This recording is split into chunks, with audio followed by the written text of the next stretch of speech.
मंडळी ठरलं तर मग या मालिकेचा आजचा म्हणजेच 22 डिसेंबरचा रिव्ह्यू तुम्ही ऐकत आहात. प्रेक्षकांनो, आजच्या भागात मैपतराव पळता पळता राहिले बरं का. आणि प्रिया मॅडमवर आलाय डाऊट. आता अर्जुन आणि सायलीने सोक्षमोक्ष करायचाच ठरवलाय अश्विनचे डोळे उघडण्यासाठी. येणारे भाग इंटरेस्टिंग असतील हे मी तुम्हाला कालच म्हटलं होतं, आणि ज्यांनी कालचा रिव्ह्यू ऐकला नसेल त्यांनी नक्की ऐका, खूप मस्त होता. तर बघा, सुरुवातीला आपण बघतोय सुमन तिचं काम करत असते. नागराजने तिच्यासाठी दूध आणलंय बरं का. आता त्यात काहीतरी औषध घातलंय झोपेचं. म्हणतो कसा सुमनला, "काय ग सुमन, आल्या आल्या कामाला सुरुवात केलीयस? किती दमशील ग, किती कामं करतेस? एरवी तू माझ्यासाठी एवढं करतेस, म्हणून मी ठरवलं की आज तुझ्यासाठी काहीतरी स्पेशल करायचं म्हणून दूध आणलंय बघ तुझ्यासाठी." अगं, अर्थातच साखर टाकून आणलेलं हे दूध. आता या साखरेच्या दुधाचं तुझ्यासारख्या सुगरणीला काय म्हणा कौतुक. पण तरी सुद्धा, ए सुमन, 5 मिनिटाचा ब्रेक घेऊन पी न ग हे दूध. सुमन काकू म्हणतात, नकोय मला ते दूध. नागराज खूप आग्रह करत म्हणतो, अगं असं काय करते सुमन, का रागवतेस ग? अगं सुमन, काय आहे ना, काय झालं बघ. अगं, एका मित्रासोबत बिझनेस डील करत होतो. ते डील ना वर्कआउट झालं नाही बघ, ते फेलच गेलं. त्याच्यामुळे मी खूप टेन्शन मध्ये होतो ग, खूप चिडचिड झाली माझी. माझा राग कोणावर निघणार सांग बरं? तुझ्यावरच ना. अगं, आपल्याच माणसावर राग काढत असतात ना, म्हणून रागवलो ग तुझ्यावर सुमन. समजून घे ना ग मला प्लीज. सुमन म्हणते, हे बघा हो, मी जे म्हणते ना ते समजून घ्या आधी. त्या महिपत शिकले सोबत असलेले सगळे संबंध तोडून टाका. नागराज म्हणतो, कसं समजावून सांगू ग तुला सुमन? अगं, तुझी शपथ घेऊन सांगतो मी, तुला मैपत आणि माझ्याबद्दल जी शंका आहे ना ती चुकीची आहे. अगं, असं काही नाहीये ग. सुमन मनात विचार करते, हे खरं बोलताय का माझी शपथ घेऊन? खरंच यांनी मैपतची मैत्री तोडली असेल का? नागराज म्हणतो, चल जाऊ दे ना सुमन, किती विचार करतेस, घे ना माझ्यासाठी थोडस हे दूध. नागराज आता एवढा आग्रह करतो, पण तरी सुमन नाहीच म्हणत असते, नकोय मला ते दूध. मग नागराज बळजबरी म्हणतो, अगं बाई जाऊ दे, सोड, आता माझा राग दुधावर नको काढू, बस बरं इथे पी बरं दूध शांतपणे. आता सुमन काकू ते दूध पितातच. नागराज आग्रहच तसा करतो त्यांना. आता त्यांना वाटतं, बाई चांगलं बोलतोय नवरा आपल्याशी. सुमनने दूध पिल्यानंतर नागराज म्हणतो, तू दूध पिऊन घे, हा येतोच मी, संपव बर का शांतपणे, मी आलोच, असं म्हणून तो बाहेरच असतो बर का दाराआड लपलेला. आणि आता सुमन काकूंना त्यांचं त्यांचं काम त्या करायला लागतात दूध पिल्यावर. पण त्या दुधामध्ये गुंगीचं औषध असल्यामुळे आता त्यांना लगेच डुलक्या यायला लागतात आणि त्यांना असं चक्कर आल्यासारखं फील होतं. आणि त्या तिथेच बिचाऱ्या धाडकन पडतात त्या गादीवर. नागराज दार आडून बघतो, सुमन बेशुद्ध पडली आणि मनात विचार करतो, चला आता ही काही 8-10 तास उठायची नाही. म्हणजे सुमन काकूला मुद्दाम त्याने झोपेचं औषध दिलं जेणेकरून सुमन यांच्यावर लक्ष ठेवणार नाही ना म्हणून, आणि मैपतला पहारा द्यायला मोकळे. इकडे प्रिया नागराजचीच वाट बघत असते आणि पुटपुटत असते, हा नागोबा कुठे राहिला, याला कळत नाही का मला घरी जायचंय, उशीर होतोय म्हणून. मैपत बडबडत असतो मागून, कसले चिंदी चोर आहेत रे तुम्ही आ. अरे मैपत शिकरेला बांधून ठेवायचा बिंडोकपणा तुम्ही केलाच, पण पुढं काय करायचं याचा विचार नाही केला ना तुम्ही. दोघच माणसं, कसा पहारा ठेवायचा, नाही घरी उत्तर काय द्यायची याचा विचार केला का? तुम्ही जो खेळताय ना खेळ, हा खेळ मी झोपेत पण खेळू शकतो, कळला का? अय चिचुंद्रे, तुम्हाला काय वाटलं किती दिवस तुम्ही इथे मला असे बांधून ठेवणार आहे? प्रिया आता चिडून म्हणते, ओ अण्णा सर, अहो अण्णा सर, मलाही तुम्हाला इथून लवकरात लवकर सोडवायचंय, पण ते नागराज काका ऐकत नाही ना माझं, मी काय करू त्याला? मैपत म्हणतो, नागराज काका, ऐ माझं लक्ष नसताना मागून तू नागोबा म्हणती तोच काय ग? प्रिया म्हणते, प्रिया मैपतला म्हणते, जो कधी डसू शकतो तो नागोबाच असतो ना. अहो अण्णा सर, तुम्हाला इथून सोडवायला मी एका पायावर तयार आहे. हे बघा, तुम्हाला तुम्हाला साक्षीला निरोप काही द्यायचा आहे का? नाही म्हणजे मी पोहोचवते साक्षीपर्यंत निरोप. मैपत म्हणतो, अय माझ्या डोक्यात काय भुसा भरलाय काय माझ्या पोरीकडे तुला पाठवायला? प्रिया म्हणते, जाऊ द्या मग, नका पाठवू. ओ अण्णा सर, एक लक्षात ठेवा, मी तुमच्या टीम मध्ये आहे आणि त्या नागराज काकावर नाही, फक्त माझ्यावर विश्वास ठेवायचा. प्रिया आता असं बोलते तेव्हाच तो नागराज येतो आणि तिचं ते वाक्य ऐकतो. आल्या आल्या नागराज असा गळा धरतो बरं का तिचा आणि म्हणतो, काय बोलली ग हे, काय बोलली आता? प्रिया म्हणते, काही नाही का, कुठे काय बोलले मी? नागराज म्हणतो, थोबाड फोडे ना तुझं. आता मैपतने त्याच्या ढिल्ल्या झालेल्या दोऱ्या हळूच अलगद सोडल्यात या दोघांचं भांडण चालू असताना बरं का प्रेक्षकांनो. नागराज म्हणतो, काय ग ए प्रिया, माझ्या विरोधात फितवतेस का ग मैपतला? हा जेव्हा तुळजापुरात गेला तेव्हा तूच याच्या मागावर गेली होतीस. मैपतला किडनॅप करायचा प्लॅन तुझाच होता ना, आणि आता काय सांगते का त्याला? नागराज काकावर विश्वास ठेवू नका. प्रिया म्हणते, ओ नागराज काका, मी काय बोलत होते त्याचा अर्थ समजून घ्या. प्रिया म्हणत असते, काका अर्धवट काहीतरी ऐकून उगाच गैरसमज करून घेऊ नका, ऐकून घ्या माझं पूर्ण. त्यावरती नागराज म्हणतो, मला काही ऐकायचं नाहीये, तुझ्या बोलण्याचा एकच अर्थ आहे ग, अगं वळवळणाऱ्या किड्यापेक्षाही जास्ती नीचेस ग तू. नरकात पण जागा मिळणार नाही हा प्रिया तुला. प्रिया चिडून म्हणते, ओ काका उगाच जास्ती बोलू नका, आता जर जास्त बोललात ना तर तुमच्या भावाला जाऊन सांगेल मी तुम्ही काय लायकीचे आहात ते. मैपत बघा कशी भांडणं बघतोय यांची. आता सुटलाय बरं का मैपत ऑलरेडी. नागराज म्हणतो, कोण सांगणार? तन्वी किल्लेदार सांगणार का बबली लोखंडे सांगणार? मैपत म्हणतो, तुम्ही दोघं असेच एकमेकांवर चिखलफेक करा बरं. नागराज म्हणतो, ए मैपत गप्प बस ना, हिनं आधीच डोकं फिरवलंय माझं. प्रिया सांगून ठेवतोय हा तुला. प्रिया असला फालतूपणा करत राहिली ना तर गोतात येऊ आपण एक दिवस. आता नागराज असं बोलत असतो तेव्हाच मैपत म्हणतो, तुम्ही कोंबड्यासारखे झुंजत राहा, मी चाललो असं म्हणून आता हा मैपत पळाला बरं का. नागराज आता गडबडून जातो आणि म्हणतो, तुझ्यामुळे पळून गेला तो प्रिया. आता हे इतका पाठलाग करतात ना मैपतचा, पण लगेच दुसऱ्या क्षणाला प्रिया त्याला शोधून काढतेच. एका ड्रमच्या आडी तो लपलेला असतो मैपत. थोडा वेळ दाखवला तो इकडे तिकडे पळताना गल्लीमध्ये, पण अचानक प्रिया त्याला बघतेच. आता मैपत प्रियाकडे पाहत असतो, प्रिया मैपतकडे बघत असते. हे अगदी विदिन अ सेकंड दाखवलं बरं का त्यांनी प्रेक्षकांनो. आता बघा प्रिया त्याला काहीच बोलत नाही बरं का. मागून नागराज आलेला असतो. आता नागराज अलगद या मैपतच्या डोक्यात काचेची बाटली फोडतो. प्रिया मोठ्याने किंचाळते. मैपत आता जमिनीवर पडतोय बेशुद्ध. प्रिया म्हणते, काय केलं तुम्ही नागराज काका, हे काय केलं? अहो तो मेला असेल ना मैपत. आधी तर अशी दाखवते मैपतची फार काळजी, अण्णा सर काही झालं का तुम्हाला?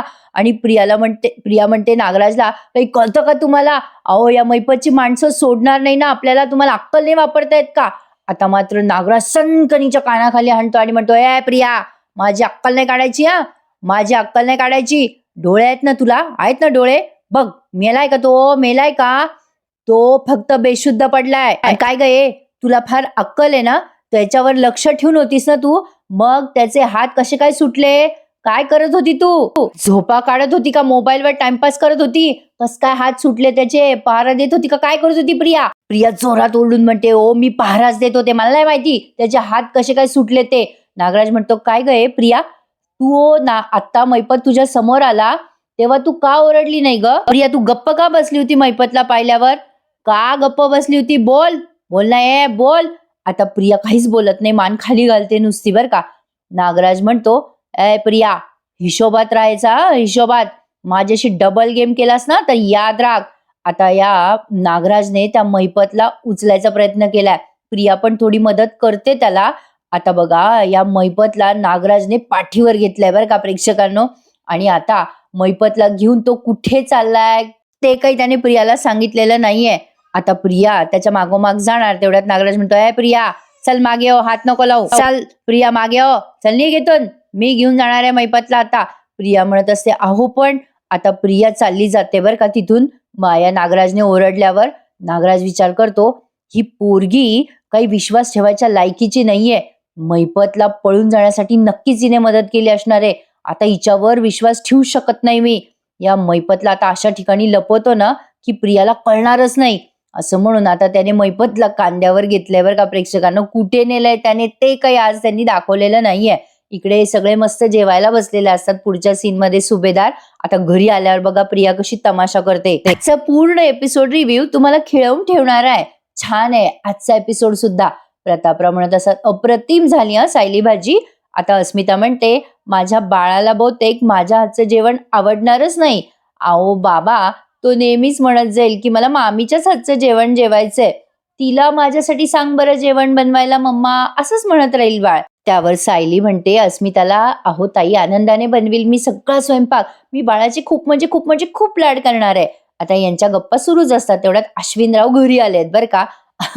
आता सगळे एकमेकांकडे बघायला लागतात. अश्विन आल्या आल्या प्रिया का आली नाही म्हणून तिला फोन लावत असतो. तन्वी का आली नसेल बाबा अजून? सगळेजण नोटीस करतात बरं का. अश्विन जरा टेन्शन मध्ये म्हणून.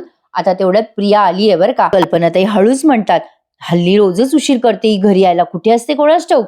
आता बघा प्रिया आल्या आल्या अश्विन म्हणतो, अगं ए तन्वी कुठे होतीस तू? माझा फोन का उचलत नव्हतीस? केव्हाचा फोन करतोय तुला? आता अर्जुन सायली सगळे बघतायत बरं का या दोघांचं बोलणं. आता प्रिया म्हणते, अरे फोन पर्समध्ये होता ना, कधी वाजला कळलंच नाही.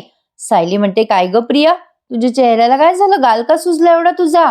प्रिया आता एकदम मनातून चर्र होते बरं का. तिला आठवतं मगाचीच नागराजने कानाखाली आणली त्यामुळे गाल सुजला असेल. आता ते तिला आठवतं असं दाखवलंय. आता प्रिया लगेच ते केसाने गाल झाकते आणि म्हणते, ते माझी दाढ दुखते ना म्हणून सुजलंय चेहरा जरा. अश्विन एकदम फुल खुश असतो बरं का. म्हणतो कसा, अगं ए तन्वी, तुझी केव्हाची वाट बघत होतो मी, विचार ना मला, का वाट बघत होतो? प्रिया म्हणते, का काय झालंय, का वाट बघत होतास अश्विन?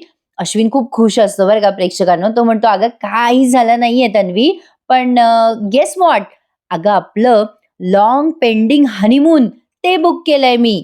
इन्व्हलप तिच्या हातात देत म्हणतो, बघ बघ, उघडून तरी बघ हे. प्रिया म्हणते, काय आहे हे अश्विन? आता ते बघते ती आणि म्हणते, फ्लाईटचे तिकीट्स. अश्विन म्हणतो, येस, आपण उद्या दोघे जण मालदीवला जातोय. असं म्हटल्यावर हा खूप खुश असतो अश्विन आणि म्हणतो, ए तन्वी, 7 दिवसाची हनीमून ट्रिप, लवकरात लवकर पॅकिंग कर, आपल्याला सकाळीच एअरपोर्टवर निघायचंय.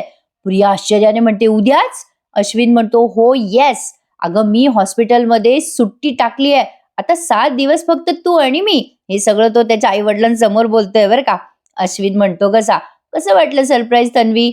अगं ऑफकोर्स तुला आवडलंच असेल, कोणाला नाही आवडणार म्हणा. आता सगळेजण असे खुश असतात म्हणा अश्विनसाठी. पण अश्विन म्हणतो, बघ बघ तन्वी, किती खुश आहेस तू, तुझ्या तोंडातनं शब्द पण फुटत नाहीयेत आनंदाने. प्रिया भांबावून गेलेली असते आणि म्हणते कशी, अरे ऐक ना माझं अश्विन, मी काय म्हणते. अश्विन म्हणतो, अगं तन्वी, जाऊ दे, सोड सगळं, आता आपण निघालोय ना मालदीवला जायला, तर मस्त छान छान कपडे घे आणि हो, बीच वेअर सुद्धा कॅरी कर बरं का. आता प्रिया चिडून म्हणते, अश्विन, मी उद्या येणार नाहीये. एवढ्या जोरात पसकते ती की सगळेजण तिच्याकडे बघायला लागतात. आता ही पण सगळ्यांकडे पाहायला लागते बरं का. आता हे सगळं हे बेडरूम मध्ये पण बोलू शकले असते बरं का प्रेक्षकांनो, पण असो, तमाशा सगळ्यांसमोर झाला पाहिजे म्हणा. अश्विन म्हणतो, असं का बोललीस तू तन्वी? तन्वी म्हणजे प्रिया म्हणते, अरे बाबा, तुला कळत नाहीये का अश्विन, मी तुझ्यासोबत त्या मालदीवला काय कुठेच तुझ्यासोबत येऊ शकत नाहीये उद्या. असं म्हटल्या सगळे प्रियाकडे बघायला लागतात. अश्विन म्हणतो, असं काय करतेस तन्वी, तुझ्यासाठी सरप्राईज मुद्दाम प्लॅन केलं ग मी. प्रिया त्याला ओढून म्हणते, अरे सरप्राईज प्लॅन करायचं होतं तर एखादा ड्रेस द्यायचा असता, एखादी ज्वेलरी आणली असतीस माझ्यासाठी. अरे माझ्या पुढच्या 8 दिवसाचे मी सगळे प्लॅन कॅन्सल करू का आणि तुझ्यासोबत तिकडे मालदीवला जायचं का मी? अजिबात नाही हा अश्विन, नाही जमणार मला. हे कसलं आलंय रे सरप्राईज अश्विन, याला गृहीत धरणं म्हणतात. अश्विन म्हणतो, काय? अगं तुझे असले कोणते प्लॅन आहेत 8 दिवसाचे? प्रिया म्हणते, असतील काही वाटेल ते प्लॅन.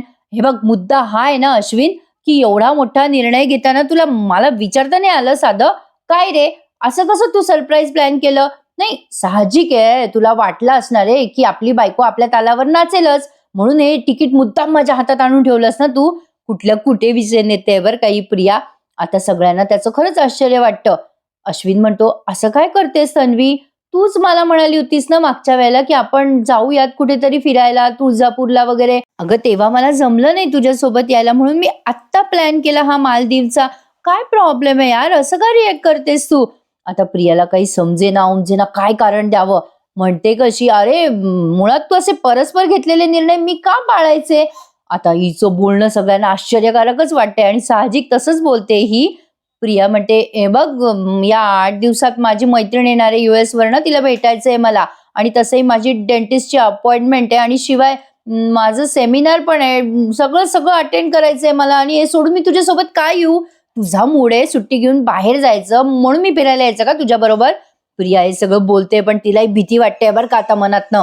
अश्विन म्हणतो, अच्छा, म्हणजे तुझ्या मनासारखं केलं तरीही तुला प्रॉब्लेम आहेच ना तन्वी? तुला काय वाटतं ग तन्वी, मला हॉस्पिटलमधनं सुट्टी मिळणं सोपं होतं? अगं ते सोपं नव्हतं, तरी मी मॅनेज केलं तुझ्यासाठी. अगं ही लक्झुरियस ट्रिप तुझ्यासाठी प्लॅन केली मी. तुम्हाला काय ऐकवतेस की मी तुला माझ्या तालावर नाचवतोय? प्रिया मनात म्हणत असे, अरे यार, या बावळटाला कसं सांगू मी, त्या महिपतवर मला वॉच ठेवायचाय, नाही जाता येणार मला तिकडे त्याच्यासोबत. अश्विन म्हणतो, तन्वी, तुझ्यासाठी आणि फक्त तुझ्यासाठी मी सगळ्यांची वैर घेतोय, कळतंय ना तुला? आणि त्या बदल्यात मला काय मिळतंय की हा आरोप मी तुला गृहीत धरतोय याचा. प्रिया म्हणते, अरे अश्विन, मग याला काय म्हणतात? एवढी मोठी ट्रिप प्लॅन करायच्या आधी तू माझं मत विचारात घेतलंस का अश्विन? अश्विन म्हणतो, ठीक आहे ठीक आहे, तुला नाही यायचंय ना, नकोय मला यावर चर्चा.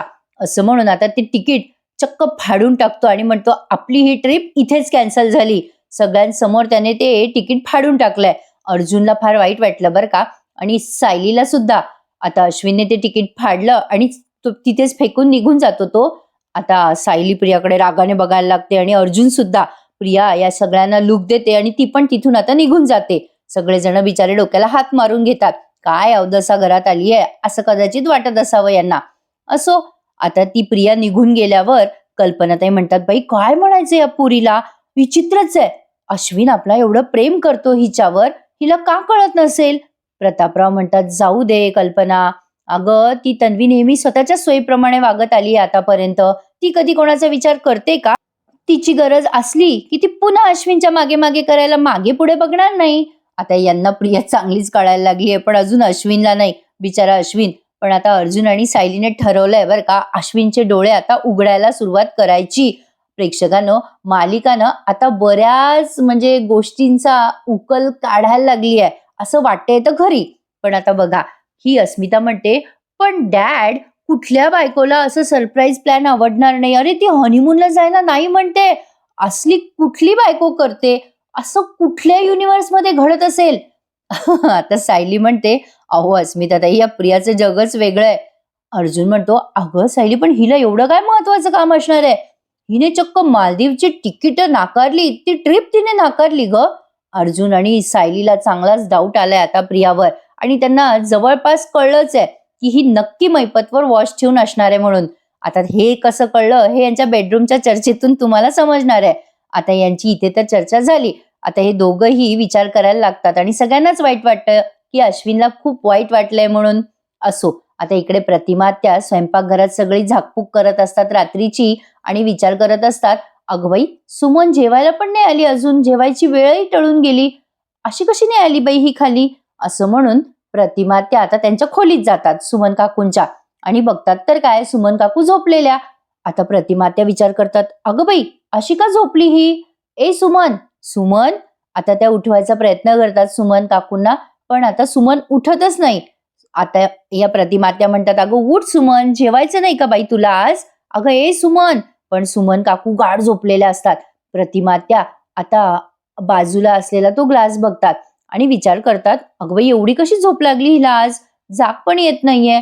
आणि आता तो ग्लास हातात घेऊन विचार करायला लागतात, एवढं मोठं दूध हिने पिलं असेल का? असं काहीतरी मनात आलं असावं कदाचित त्यांच्या. ग्लासला बघून त्यांना आश्चर्य वाटतंय, एवढंच काय ते दाखवलं. आता मालिकेतला हा शेवटचा सीन तुम्ही बघत आहात. सायली म्हणत असते अर्जुनला, अहो आजचं प्रियाचं वागणं जरा विचित्र नाही वाटलं का तुम्हाला? अर्जुन म्हणतो, आजचं काय, ती नेहमीच विचित्र वागते, त्यात काय?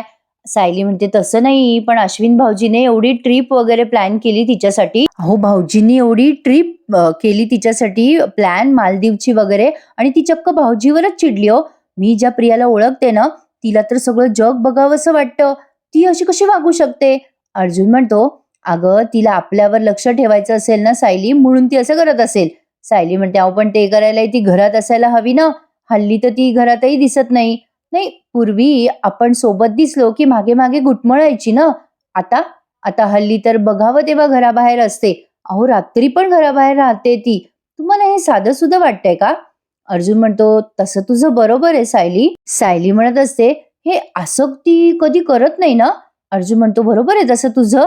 नाही, तन्वी त्या दिवशी सकाळी निघाली आणि मग रात्रीला पार्टीला जाते म्हणून रात्रभर घराबाहेर राहिली आणि दुसऱ्या दिवशी घरी आली. हे थोडं ऑड वाटतंय म्हणा.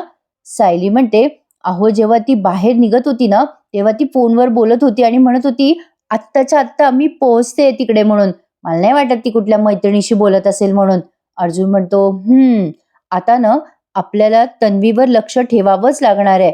सायली म्हणते, तेच ना, पण मला वाईट वाटतंय हो, या सगळ्यामध्ये अश्विन भाऊजी उगाच भरडले जात आहेत. त्यांनी किती आनंदाने टूर बुक केली होती, त्यांना हनीमूनला जायचं होतं, त्यांचं कुठे जाणं पण झालं नव्हतं हनीमूनला वगैरे. या निमित्ताने फिरले असते ना दोघं जण. पण ही प्रिया अशी कशी वागली ना भाऊजींसोबत, किती दुखावले गेले अश्विन भाऊजी, पाहिलं नाही का तुम्ही? अर्जुन आता सायली जवळ येतो आणि म्हणतो, सायली, अगं तू ना इतका विचार करू नकोस. अश्विन ना हे असंच डिझर्व करतो. त्याने हे सगळं स्वतःहून ओढवून घेतलंय, त्याला आपण काय करणार? आपण किती समजून सांगायचा प्रयत्न केला होता त्याला, तन्वीशी लग्न करू नको, करू नको. पण त्याने नाही ऐकलं आपलं. सायली म्हणते अर्जुनला, काही झालं ना तरी अश्विन भाऊजींचे डोळे उघडायलाच हवे. प्रियामुळे त्यांना आणखीन त्रास नको व्हायला, एवढंच वाटतं मला. अर्जुन आता सायलीला लाड म्हणतो, सायली मला ना कधी कधी कन्फ्युजनच होतं. हे तुझं सासर आहे का तुझा जन्म इथे झालाय? नाही म्हणजे बघ ना, तू सुमन काकूला किती छान, किती हुशारीने समजवलंस आणि आता आता तर माझ्या भावाबद्दल असं बोलतेस जणू तुझा सख्खा भाऊ आहे. काय ग सायली, किती प्रेमात पाडणार आहेस तू अजून मला तुझ्या? सायली म्हणते, बायकोच्या इतक्याही प्रेमात पडू नये की आजूबाजूला जे दिसतंय ते दिसणार नाही. अहो, आपल्याला आता फक्त प्रियावरच नाही तर नागराज काकांवर पण लक्ष ठेवायचंय. अहो, सुमन काकूने हे जे सांगितलंय ते सगळं ऐकल्यावरती आपल्याला नागराज काकांच्या वागण्याकडे दुर्लक्ष करून चालणार नाहीये. अर्जुन म्हणतो, ऑफकोर्स आपण दुर्लक्ष करायचंच नाहीये. आपण नागराज काकाच्या मागावर राहणारच आहोत. त्याचं जर मैपत सोबत काही कनेक्शन असेल ना सायली, तर आपल्याला मैपत बद्दल नक्कीच काहीतरी माहिती मिळेल. आणि असंही होऊ शकतं की नागराज काका स्वतःच जिथे महिपत लपलाय ना तिथे आपल्याला तो अलगद घेऊन जाईल. काय वाटतं तुम्हाला प्रेक्षकांनो, महिपत अर्जुनच्या हातात पडेल का? ही प्रोसेस जरा लांबवली आहे बरं का त्यांनी. आता इथे त्यांनी आजचा हा एपिसोड संपवलाय, पण आता उद्याचा प्रोमो छान आहे. सायलीला आता डोक्यात बसलंय की प्रियाला काहीतरी करून एक्सपोज करायचं. आता सायली म्हणत असते अर्जुनला, प्रिया कुठे जाते रात्र रात्रभर बाहेर, शोधायलाच हवं. आता सायलीने सोक्षमोक्ष लावायला प्रियाच्या एका मैत्रिणीला फोन लावलाय आणि ती मैत्रीण सांगते की अगं सायली, गेली 2 वर्ष आमची तर भेटही झालेली नाहीये. सायली म्हणते, अगं म्हणजे तू परवा पार्टीला नव्हती गेलीस का? त्यावरती मैत्रीण म्हणते, कुठली पार्टी? मग सायली अर्जुनला म्हणते, अहो प्रिया खोटं बोलते हे आपल्याला कळलंय, पण हे सगळं अश्विन भाऊजीच्या कानापर्यंत पोहोचायलाच हवं. मग आता अश्विनला बोलवलंय बरं का यांनी आणि अश्विनला सगळं सांगतात. पण अश्विन म्हणत असतो, हे काय चाललंय? सायली म्हणते, भाऊजी परवा तुम्हाला काय सांगितलं हिने कुठे चाललीये म्हणून? प्रिया आता सायलीवर ओढून म्हणते, तुला काय करायचं का चौकशा सायली? मी फक्त माझ्या नवऱ्याला उत्तर देणं बांधील आहे, तुला नाही. अर्जुन म्हणतो, अगं मग सांग ना तुझ्या नवऱ्याला खरं खरं, परवा रात्री तू कुठे होतीस? आता प्रेक्षकांनो, प्रिया इतक्यात पकडली जाईल हे तर वाटत नाही, पण निदान या अश्विनला प्रियावर शंका तरी यावी अशी आपली अपेक्षा आहे अर्जुन सायलीमुळे. बघूयात आता पुढे मालिकेत काय घडतंय, काहीतरी इंटरेस्टिंग घडणार हे मात्र नक्की आहे. चला तर मग आजचा रिव्ह्यू आवडला ना, मग लाईक करायला विसरू नका मंडळी. भेटूयात उद्या पुन्हा एकदा. कसा वाटला आजचा भाग मला कमेंट करून नक्की कळवा. चला तर मग टेक केअर, धन्यवाद.